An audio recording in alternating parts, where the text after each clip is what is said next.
Começa mais uma edição do JR 15 Minutos, o podcast da Record que aprofunda as notícias que mais mexem com a nossa vida.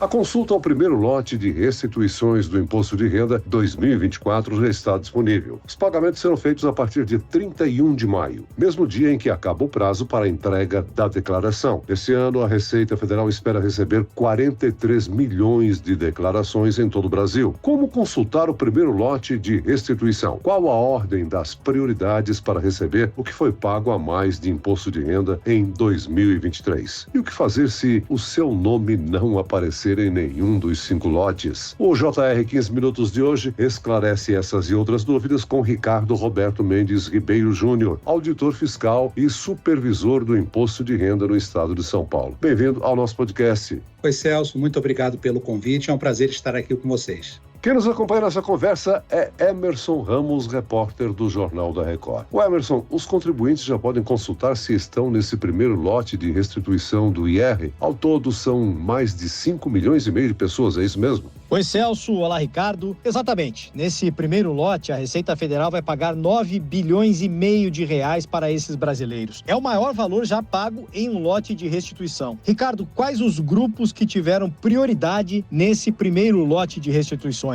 Bom, Emerson, é importante essa pergunta porque existem algumas prioridades legais que são respeitadas. Então, em primeiro lugar, recebe o maior de 80 anos. Em segundo lugar, os maiores de 60 anos, os portadores de doenças físicas ou mentais e os portadores de moléstia grave e aqueles cuja maior fonte de renda foi o magistério. Para esse ano, em virtude do problema que nós tivemos no Rio Grande do Sul, da catástrofe que está lá, foi criada uma nova prioridade que quem mora no Rio Grande do Sul receberá primeiro. Então, eu continuo respeitando as prioridades legais, aquelas que eu falei, elas vão receber, né? E nesse primeiro lote, além dessas prioridades legais, nós conseguimos atender 650 mil moradores do Rio Grande do Sul, tá? Eles entraram com prioridade e também eu tenho a prioridade de quem fez a pré-preenchida ou pediu a sua restituição por Pix, que também é uma prioridade. Para esse lote também, eu tenho uma grande parte, tenho 787 mil pessoas que também receberam porque utilizaram a pré-preenchida ou pediram a restituição por Pix. As restituições deste ano serão pagas em 5 lotes. Quais são as datas para os próximos 4 lotes? E como é corrigido o valor das restituições até o pagamento? Cada lote ele é pago no último dia útil do mês seguinte. Então, nós teremos o lote no final de junho,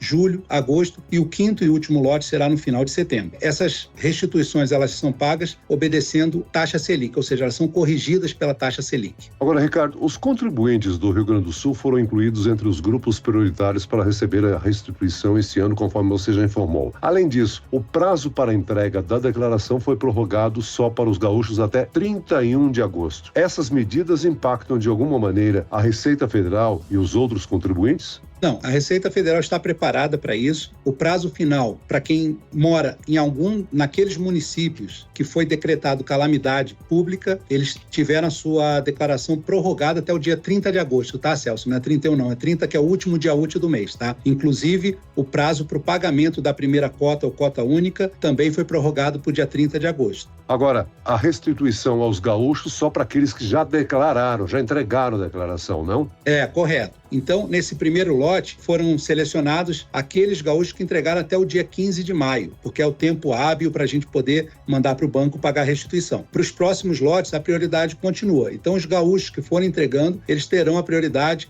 de receber antes dos outros, né? Então, não tem problema. Então, se ele não entregou ainda, for entregando, conforme for saindo os lotes, ele vai ser contemplado nos próximos lotes. Agora, Ricardo, nos últimos anos, a Receita Federal lançou uma série de novidades que facilitam o preenchimento da declaração de imposto de renda. Uma delas é a declaração pré-preenchida. Toda essa facilidade tem feito mais brasileiros entregarem a declaração mais cedo? E quantas pessoas já entregaram a declaração até esse momento? Bom, Celso, a pré-preenchida é uma realidade e cada vez se torna mais acessível a toda a população. A pré-preenchida, ela ajuda o contribuinte a preencher sua declaração e evita que o contribuinte caia na malha fina. Mas não é garantia que ele não vai cair na malha fina. Mas ajuda, porque ela já traz valores, né, pré-preenchidos, então o contribuinte não vai errar na digitação, ele não vai esquecer rendimentos, porque um dos maiores motivos da malha fina é a omissão de rendimentos. Então, a pré-preenchida já traz os rendimentos do contribuinte e sempre é bom lembrar que a pré-preenchida, ela não é uma certeza de exatidão.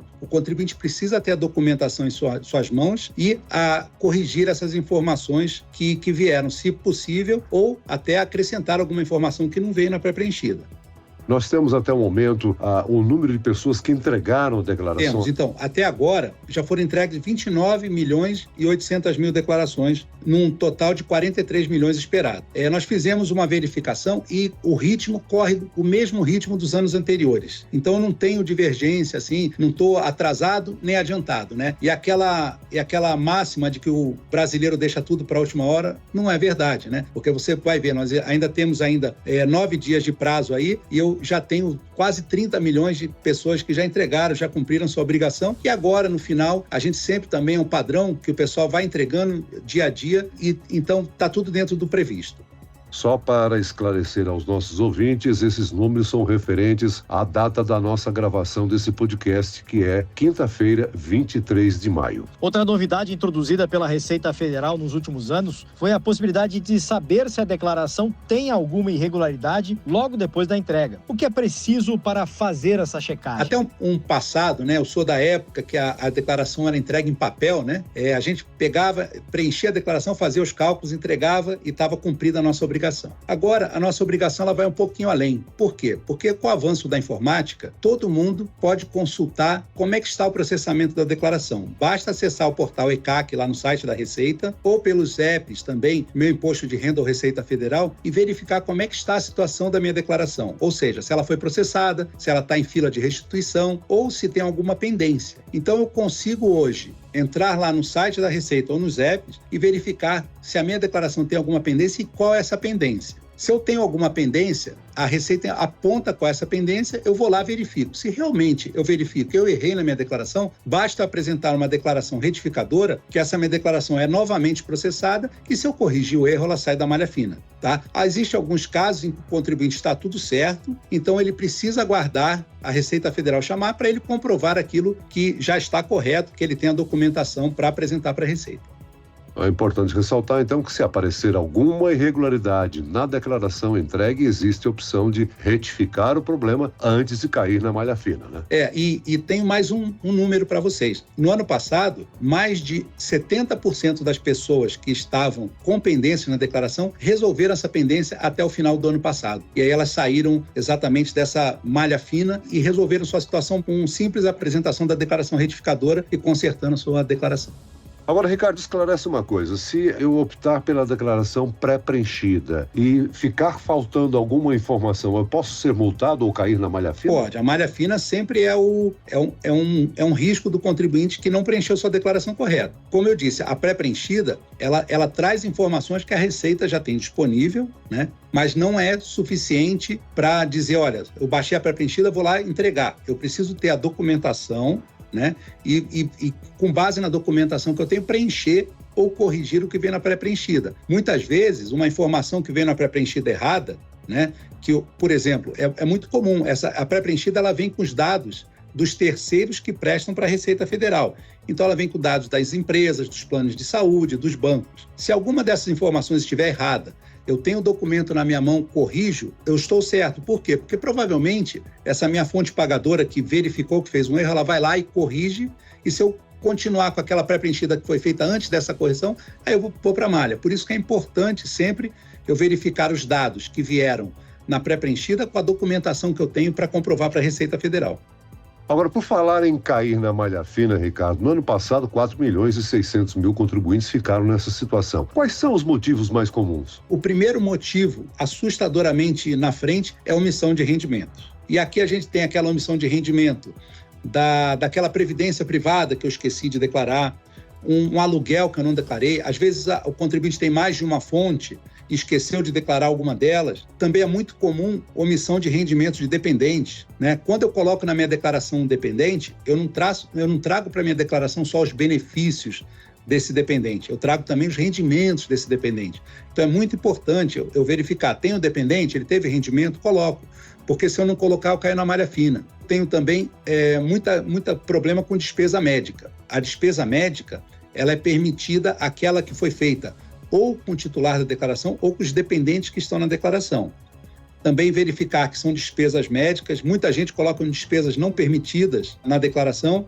Eu tenho também um outro erro também cometido pelos contribuintes de tomar muito cuidado nas despesas com instrução, porque as despesas permitidas são aquelas com a instrução legítima, né? Que é aquela creche, pré-escola, ensino fundamental, cursos técnicos, graduação e pós-graduação.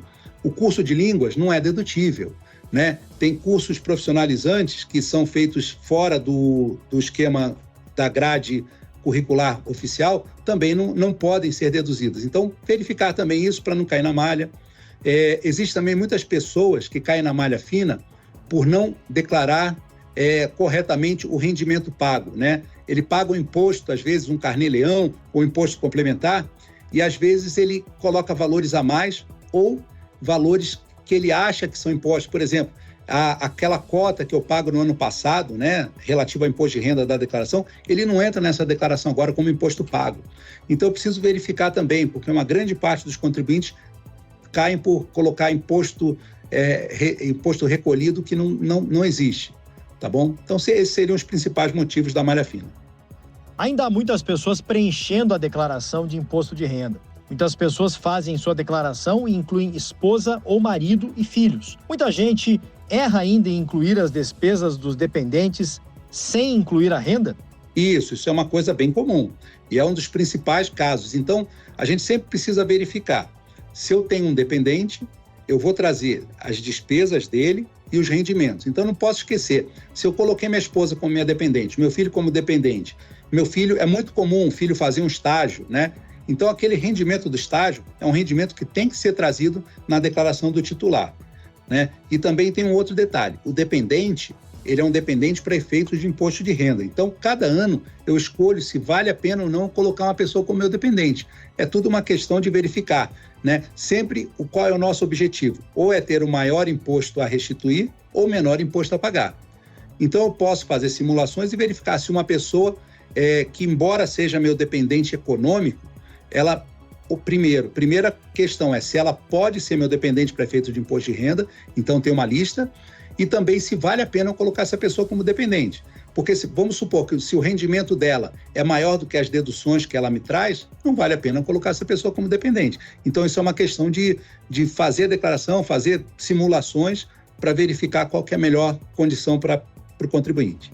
Agora, outra dúvida comum, Ricardo, é como declarar alguns bens, né? Itens de valor mais alto, como imóveis e carros, geram muita dúvida, não? Geram. E muitas vezes as pessoas ficam com dúvidas se eu atualizo bem, qual o valor que eu coloco.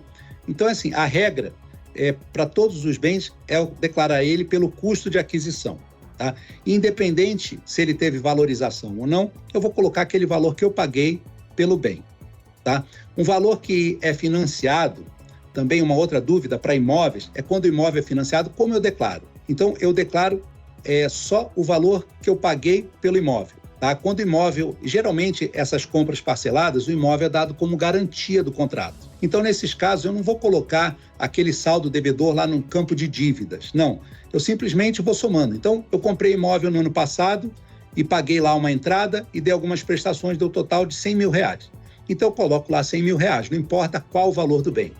Aí, no outro ano, eu fiz os pagamentos das prestações, então, naqueles 100 mil, eu vou acrescentar aqueles 40 mil que eu paguei durante o ano. Então, esse meu imóvel vai de 100 para 140.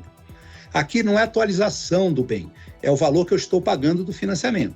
Agora, se eu comprei um imóvel à vista ou um carro à vista por R$100 mil, eu vou declarar ele por R$100 mil, enquanto eu estiver com esse bem em meu poder, ele vai continuar sendo colocado a R$100 mil, porque não tem atualização de valores, tá bom? Agora, no caso do imóvel, se eu fizer uma obra, eu lanço essa despesa? Correto. Então, existe uma possibilidade na legislação para bens imóveis, quando eu faço benfeitorias ou pequenas reformas, reparos, que eu posso acrescer esse valor ao meu custo de aquisição. Mas não é uma atualização de valor, é um acréscimo ao meu custo de aquisição. E é importante que na discriminação eu deixe bem claro qual foi a data que eu fiz essa benfeitoria ou essa reforma, para poder ter todo o histórico da minha operação e no futuro, numa venda, fazer o cálculo se porventura houver do ganho de capital. Muito bem, nós chegamos ao fim desta edição do 15 Minutos. Eu quero aqui agradecer a participação e as informações de Ricardo Roberto Mendes Ribeiro Júnior, que é auditor fiscal e supervisor do Imposto de Renda no Estado de São Paulo. Muito obrigado, Ricardo. Obrigado, Celso. Foi um grande prazer. E agradeço a companhia de Emerson Ramos, repórter do Jornal da Record. Emerson. Valeu, Celso, e obrigado também ao Ricardo pela entrevista. Esse podcast contou com a produção de David Bezerra e dos estagiários Fernando Russo e Isabela Santos, sonoplastia de Guilherme Fabre, coordenação de conteúdo Edivaldo Nunes e Deni Almeida, direção editorial Tiago Contreira, vice-presidente de jornalismo Antônio Guerreiro. Você pode acompanhar o JR 15 Minutos no portal r7.com, nas redes sociais do Jornal da Record e nas principais plataformas de streaming. Eu, Celso Freitas, te aguardo no próximo episódio. Até amanhã.